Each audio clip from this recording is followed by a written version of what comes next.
sini saya akan menjelaskan mengenai latar belakang yang kami ambil dalam penelitian kami, di mana sistem informasi akuntansi atau yang biasa disebut dengan singkatan SIA adalah suatu sistem yang digunakan untuk mengumpulkan, menyimpan, memproses, dan menyajikan data keuangan serta informasi terkait untuk membantu pengambilan keputusan dalam suatu organisasi atau perusahaan.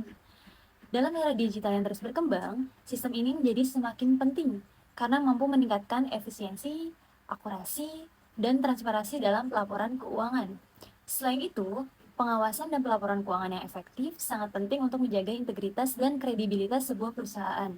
Oleh karena itu, implementasi sistem informasi akuntansi yang tepat dan modern dapat meningkatkan kualitas informasi yang disajikan serta memudahkan dalam pengambilan keputusan strategis. Selanjutnya ada manfaat dan tujuan penelitian, di mana yang pertama yaitu pemenuhan tugas mata kuliah sistem informasi akuntansi, yang kedua menganalisis proses pembukaan akuntansi manual pada perusahaan Practical Education Center atau disingkat dengan PEC, yang ketiga untuk dapat membuat laporan keuangan seaktual mungkin, yang keempat itu ada untuk mengetahui kendala-kendala yang ada pada sistem pembuatan laporan keuangan secara manual di perusahaan Practical Education Center atau PEC.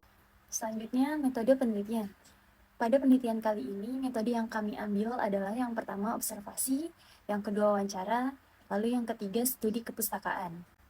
Selanjutnya kita masuk ke konsep dasar sistem, di mana yang pertama ada teori sistem, yaitu menurut Bertalanffy. Teori sistem adalah sebuah pendekatan yang menekankan pentingnya melihat suatu entitas sebagai suatu sistem yang utuh dan tidak terpecah-pecah.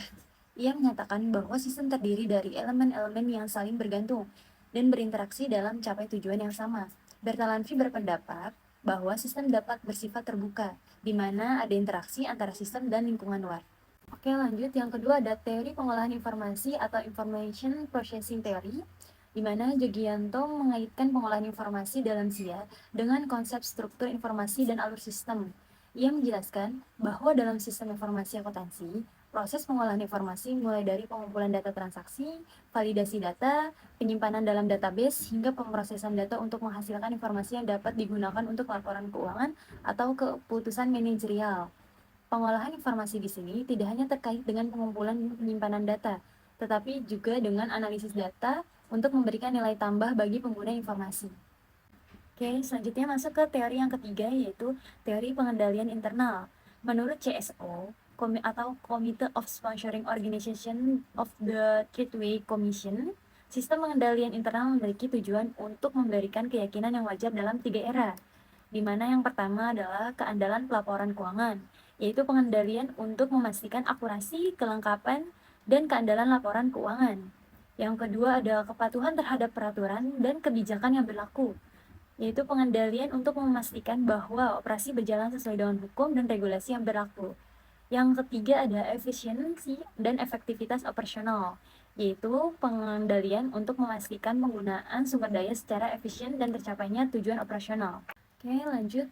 Yang keempat ada teori keputusan, di mana teori keputusan dalam sistem informasi akuntansi menurut Hergrain, Sundram, dan Stratton berfokus pada bagaimana informasi yang relevan, baik dalam bentuk laporan keuangan maupun analisis biaya, dapat digunakan untuk memilih strategi yang tepat, merencanakan anggaran, dan menilai kerja. Selanjutnya, masuk ke teori yang kelima, yaitu teori akuntansi, di mana Romney dan Steinberg menyatakan bahwa teori akuntansi dalam SIA berkaitan dengan pengembangan dan penerapan kontrol internal yang efektif untuk memastikan bahwa data yang dikumpulkan dan disajikan dalam laporan keuangan adalah akurat, aman, dan dapat dipercaya. Selanjutnya masuk ke teori yang keenam, yaitu teori teknologi informasi. Menurut Ikuziro Nonaka, teknologi informasi dalam sistem akuntansi tidak hanya digunakan untuk memproses data, tetapi juga untuk mengelola pengetahuan yang ada dalam organisasi. Sistem informasi akuntansi modern sering dilengkapi dengan fitur-fitur yang memungkinkan akumulasi dan distribusi pengetahuan yang berguna untuk strategi akuntansi dan pengelolaan keuangan. Oke, selanjutnya akan dijelaskan oleh Farah. Baik, di sini saya akan melanjutkan tentang peralatan pendukung, yaitu peralatan pendukung ada 8. Yang pertama yaitu buku besar atau ledger. Buku besar yaitu digunakan untuk mencatat semua transaksi yang terjadi dalam kategori yang lebih terperinci sesuai dengan akun yang ada, seperti akun kas, akun piutang, akun hutang, dan lain-lainnya. Yang kedua yaitu buku kas. Buku kas digunakan untuk mencatat semua transaksi yang berhubungan dengan penerimaan dan pengeluaran. Nah, buku kas ini menjadi 2 bagian, yaitu buku kas masuk dan buku kas keluar. Nah, yang ketiga itu buku jurnal. Buku jurnal adalah tempat awal pencatatan transaksi keuangan sebelum dipindahkan ke buku besar. Nah, di dalamnya dicatat semua transaksi yang terjadi dalam urutan kronologis. Selanjutnya, ada kertas kerja atau worksheet. Nah, kertas kerja yaitu digunakan untuk membuat dalam penyusunan laporan keuangan. Nah, seperti laba rugi, serta mempergunakan proses rekonsiliasi atau seperti neraca. Selanjutnya yaitu lembar kerja pembayaran dan penerimaan atau disebut dengan receipt and payment voucher. Lembar ini digunakan untuk mencatat bukti pembayaran atau penerimaan uang. Setiap transaksi pembayaran atau penerimaan harus didukung dengan bukti tertulis. Nah, selanjutnya yaitu buku transaksi. Buku transaksi berupa faktur atau invoice, nota atau kwitansi digunakan sebagai dasar untuk percatatan dalam jurnal. Setiap transaksi yang terjadi harus dilengkapi dengan bukti yang sah. Selanjutnya yaitu kalkulator. Nah, kalkulator sering banget digunakan ya untuk menghitung total atau jumlah yang transaksi untuk melakukan perhitungan matematis yang diperlukan dalam proses pembukuan. Nah, selanjutnya yaitu kertas pembantu atau supporting paper.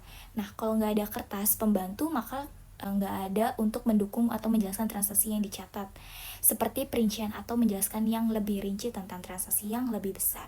Oke, selanjutnya yaitu tentang apa sih itu PC. Kalian pasti tahu dong tentang PC, banyak banget yang tahu tentang PC itu apa sih kayak gitu. Nah, sini aku menjelaskan PC itu singkatan dari Practical Education Center atau disebut dengan PEC, lembaga pendidikan yang fokus pada pembelajaran bahasa Inggris atau matematika, yang didirikan pada tahun 1987 oleh Bapak Haji Pujiono. Nah, PEC bermula dengan visi untuk menyediakan pendidikan yang dapat mengembangkan keterampilan bahasa Inggris dan matematika secara praktis dan aplikatif.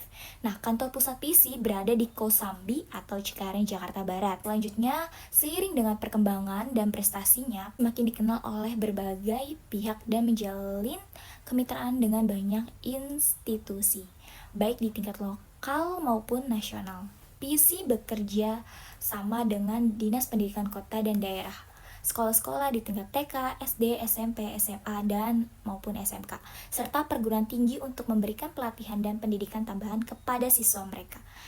Kerjasama ini memungkinkan PEC untuk menjangkau lebih banyak siswa dan memberikan kontribusi yang lebih besar dengan siswa pendidikan. Selanjutnya, selain itu, PEC juga menjalin hubungan dengan berbagai perusahaan besar seperti PT Honda, Bank BTN untuk memberikan pelatihan kepada karyawan dan mitra perusahaan mereka.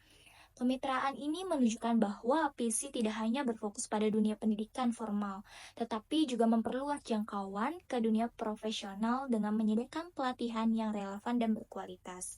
Sejak didirikan, PEC telah berkembang pusat dan menjadi salah satu pusat pendidikan ketemukan di Indonesia, khususnya di wilayah Jabodetabek.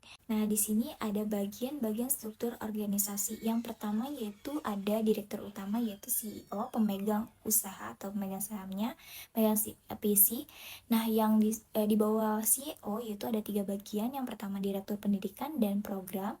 Di bagian di bawahnya direktur pendidikan dan program ada pengajar bahasa Inggris dan pengajar matematika dan calistung. Nah, yang kedua di bagian direktur keuangan, di bawahnya ada manajer operasional, di bawahnya manajer operasional ada koordinator cabang. Nah, yang ketiga direktur yang ketiga itu ada pemasaran dan bisnis. Di bawahnya direktur pemasaran dan bisnis ada manajemen SDM atau disebut dengan HRD. Di bawahnya HRD SDM ada staf administrasi. Oke, selanjutnya saya Putri Fatimah Zahra ingin menjelaskan slide selanjutnya. Di sini ada proses sistem bisnis berjalan pada perusahaan PEC atau Practical Education Center dalam melakukan proses pembayaran SPP. Nah, pembayaran SPP ini setiap bulannya ada batas maksimalnya, yaitu setiap tanggal 10 setiap bulannya, yang dimana proses pembayaran SPP ini bisa dilakukan oleh siswanya langsung atau oleh wali muridnya. Nah, yang pertama itu adalah wali murid atau siswa itu bisa datang langsung ke kantor PEC dengan menyiapkan kartu SPP dan uang SPP-nya. Setelah itu mereka akan menemui bagian administrasi di meja resepsionis. Nah, lalu bagian administrasi akan mengecek angsuran atau besar nominal dari SPP tersebut. Nah, setelah dilakukan pengecekan, bagian administrasi akan membuat kwitansi dan mencatat pembayaran SPP siswa tersebut. Setelah dilakukan pencatatan, kwitansi dan kartu SPP akan dikembalikan kembali kepada siswa atau orang siswa yang melakukan pembayaran. Nah, setelah itu, siswa yang melakukan pembayaran pada hari itu tidak langsung direkap atau dipembukukan, tapi, kita akan merekapnya itu nanti di akhir setelah closing itu setiap harinya biasanya di jam 5. Kita di jam 5 itu akan melakukan penutupan, closing, dengan merekap berapa jumlah siswa yang melakukan pembayaran pada hari itu. Setelah direkap, baru kita akan melakukan laporan ke pusat atau ke kepala cabang. Oke, selanjutnya ada spesifikasi sistem berjalan. Di sini ada dua, yaitu spesifikasi bentuk dokumen masukan dan ada spesifikasi bentuk dokumen keluaran. Nah, dokumen masukan itu adalah semua dokumen yang digunakan untuk mendapatkan data-data yang diproses untuk menghasilkan output. Adapun dokumen masukan yang digunakan adalah kartu SPP. Di sini ada contohnya, itu adalah daftar siswa baru pada bulan November, yang dimana ini akan menerima kartu SPP untuk setiap bulannya, atau misalnya mereka ini pasti akan melakukan administrasi pada bulan berikutnya, yaitu di bulan Desember, yang pastinya juga akan menambah jumlah siswa aktif pada perusahaan tersebut dan akan meningkatkan jumlah income pada perusahaan tersebut di bulan Desember nanti. Di sini ada contoh kartu SPP-nya. Oke, selanjutnya itu adalah bentuk dokumen keluaran. Nah, dokumen keluaran ini merupakan bentuk dokumen yang mendukung kegiatan manajemen yang didapat dari hasil catatan laporan. Adapun dokumen keluaran yang digunakan adalah kwitansi. Nah, berikut adalah contoh kwitansi yang digunakan pada perusahaan isi ini. Oke, next di sini ada permasalahan pokok yang dihadapi oleh perusahaan PIC dalam penerimaan kas. Nah, yaitu adalah pencatatan transaksinya itu masih dilakukan secara manual, ya, dari mulai penerimaan, pembayaran SPP, perekapan, pelaporan ke pusat itu masih dilakukan secara manual, yang dimana ini itu akan menyebabkan terjadinya kesalahan perhitungan atau pencatatan karena dilakukan secara manual gitu. Dan dapat juga risiko kehilangan data, ya, apabila PIC ini tidak memiliki sistem pencadangan data yang efektif.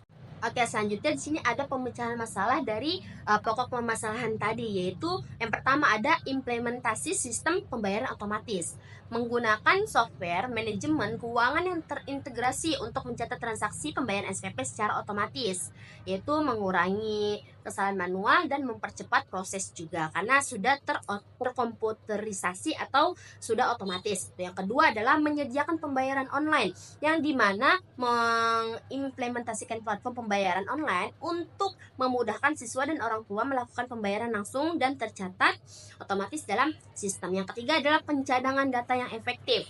Terapkan sistem backup data otomatis menggunakan layanan cloud atau server cadangan untuk menghindari kehilangan data dan memastikan data transaksi tetap aman. Selanjutnya adalah pelatihan staf atau sumber daya manusianya, maksudnya karyawannya gitu. Berikan pelatihan kepada staf mengenai penggunaan sistem baru dan prosedur pencatatan untuk menghindari kesalahan dan meningkatkan efisien operasional perusahaan. Dan yang terakhir itu adalah peningkatan sistem monitoring pelaporan keuangan. Maksudnya adalah untuk memastikan transparansi dan akurasi dalam pencatatan pembayaran SPP.